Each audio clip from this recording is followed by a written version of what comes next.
Boa noite, meus irmãos. Que a paz do Mestre Jesus esteja em nossos corações. Vamos continuar o nosso estudo do Livro dos Espíritos a partir da questão 71, Inteligência e Instinto. Para que possamos abordar esse assunto, é preciso recordarmos alguns conceitos. Primeiro, o conceito de matéria. Matéria tem como sua origem o fluido cósmico universal. Depois nós temos o conceito de fluido vital.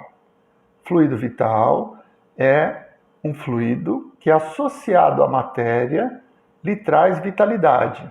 Então nós classificamos a matéria como matéria inorgânica, aquela que não tem fluido vital, e matéria orgânica, aquela que tem fluido vital.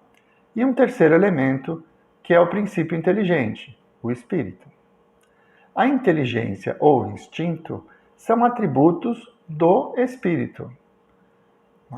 Se nós observarmos a matéria bruta, ela não tem ação.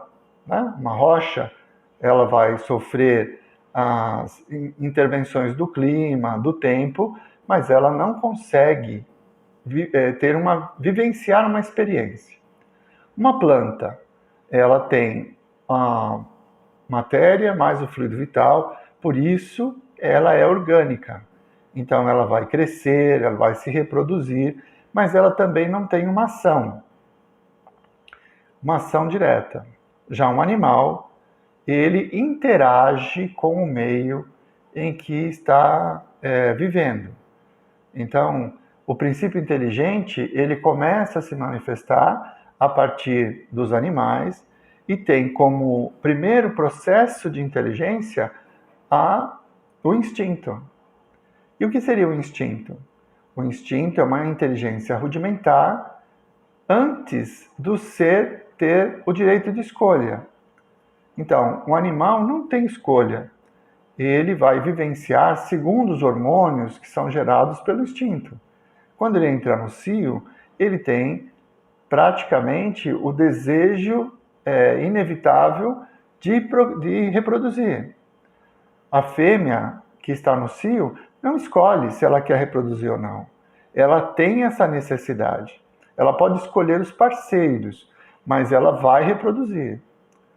Quando o espírito evolui e chega na vida hominal, ele adquire o livre-arbítrio. Então ele passa a ter escolha. A mulher, quando está no seu período fértil, ela deseja ou não procriar. Ela tem essa escolha, ela não está submissa ao instinto.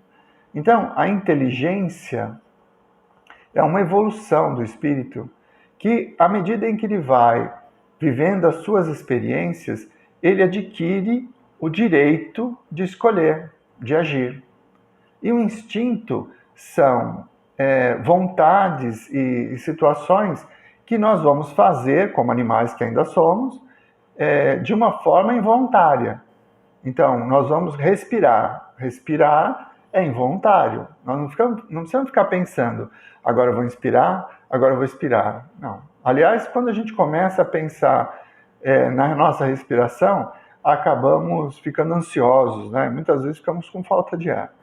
Mas é instintivo a respiração. A fome também é instintiva. Num dado momento, o nosso corpo produz os hormônios que vão despertar o desejo de consumir alimentos. Mas como nós somos seres racionais, nós podemos escolher não comer. Não podemos naquele horário, estamos trabalhando demais, não é? E desrespeitamos o nosso corpo. Isso nem é muito saudável. Mas é só um exemplo para a gente distinguir inteligência e instinto. O instinto está presente em todos os animais, inclusive no homem. Mas só o homem é racional. Só o homem consegue dominar os instintos e tomar as suas atitudes, tomar as suas decisões. Por quê? Porque o espírito é inteligente. A inteligência, ela não está relacionada com o corpo. Vejam bem, muitas pessoas fazem estudos, a ciência atual, a ciência objetiva, vamos chamar assim, atribuem ao cérebro a capacidade de adquirir conhecimento, de guardar esses conhecimentos, né, o efeito da memória. Ele atribui ao cérebro a capacidade de pensar. Mas o cérebro é um instrumento utilizado pelo espírito. É o espírito que pensa. É o espírito que adquire e evolui e vai tendo guardado em si todo o conhecimento adquirido, desde as primeiras encarnações até hoje. Então, um exemplo muito simples para a gente entender isso é no caso de gêmeos idênticos. Então, duas pessoas nasceram, são gêmeos idênticos. Geneticamente, o cérebro dos dois é exatamente igual. No entanto, a personalidade dessas pessoas são completamente diferentes. Então, isso é uma prova muito simples, até uma demonstração, de que não é o cérebro que pensa, porque se fosse o cérebro, tendo gêmeos idênticos, o cérebro exatamente igual, eles teriam as mesmas ações, as mesmas atitudes. E nós, observando a nossa sociedade, nós percebemos que cada ser tem a sua própria personalidade. É por isso que é fácil afirmar, sem medo de errar, que quem pensa é o espírito. Ah, mas e quando a pessoa pega Alzheimer? Bom, quando a pessoa pega Alzheimer e ela não consegue mais, porque o cérebro está danificado, se expressar, às vezes se locomover, enfim, as limitações que a doença traz, elas estão relacionadas a essa encarnação. Então, o espírito está limitado àquele corpo naquele momento. Isso tem relação com as necessidades de provas e expiações que o espírito está vivenciando. Mas, uma vez desencarnado ou nos períodos de desdobramento, aquele espírito tem plenas funções. Ele consegue se manifestar. Quando ele está na vigília, ou seja, através do corpo, ele não consegue se manifestar porque o corpo está doente. O cérebro, então, não é a fonte da nossa inteligência. Ele é um instrumento através do qual nós, espíritos, manifestamos a nossa inteligência. Qual é a origem da inteligência? Bom, isso ninguém sabe. Da mesma forma que não sabemos qual é a origem de Deus, qual é a nossa própria origem. Então, tem situações, mistérios ainda, que nesse momento da nossa evolução não nos cabe conhecer. Mas nós temos essa convicção de que é o espírito que pensa. Mesmo porque, uma vez morto o corpo, o espírito está liberto. E ele não deixa de ter os mesmos conhecimentos, os mesmos defeitos e até as qualidades que ele tinha enquanto estava encarnado. Isso, pelo processo mediúnico, é muito patente. Então, a diferença entre instinto e inteligência é que a inteligência, que somos nós, temos a capacidade de escolher nossos caminhos. Nós podemos escolher amar ou odiar uma pessoa. Um animal, ele vai se defender pelo instinto.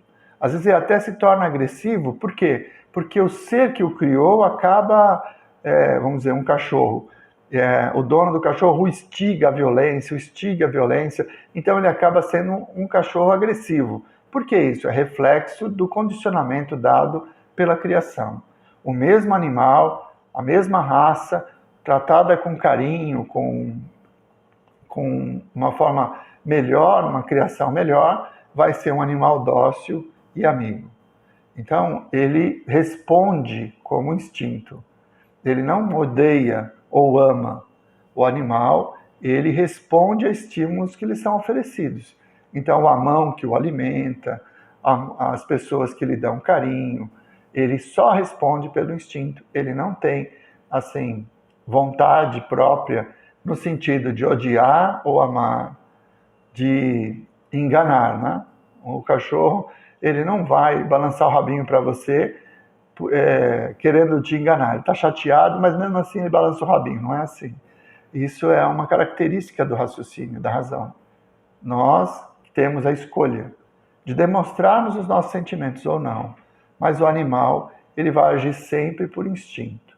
É claro que na convivência com os nossos amigos, né, que convivem conosco, nossos gatinhos, nossos cachorros, então nós vemos nele a inteligência, nós vemos nele o carinho, mas é a projeção daquilo que nós estamos dando a eles. Né? São reflexos condicionados. Se nós pegarmos esse animal que é dócil, amigo, e principalmente um cachorro de porte maior, né? Um pastor alemão, por exemplo, ele é criado com toda a deferência, com todo o carinho. De repente, nós soltamos ele numa floresta. Ele vai seguir o seu instinto, ele vai caçar para sobreviver, ele vai ser um animal feroz. Muito diferente daquele que era o nosso amigo dentro da nossa casa. Porque ele tem um instinto que o governa e não a razão. Então, era essa a mensagem de hoje sobre instinto e inteligência. E a lição mais importante é que a inteligência, ela é característica do espírito. É o espírito que pensa, é ele que desenvolve a sua inteligência e, consequentemente, pelas suas próprias escolhas, constrói a sua evolução.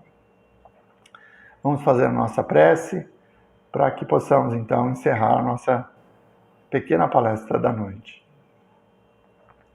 Mestre Jesus, vós que sois todo poder e bondade, derramai vossas bênçãos sobre nosso Senhor, que possam ser retirados todos os fluidos impuros, que possam ser retirados em vosso nome. Mestre Jesus, que bálsamos curativos possam ser derramados sobre todos nós, nos trazendo alívio para as nossas aflições, e se for do nosso merecimento, a cura para as nossas doenças. Muito obrigado, Mestre Jesus. Muito obrigado, meus irmãos. Uma boa noite a todos.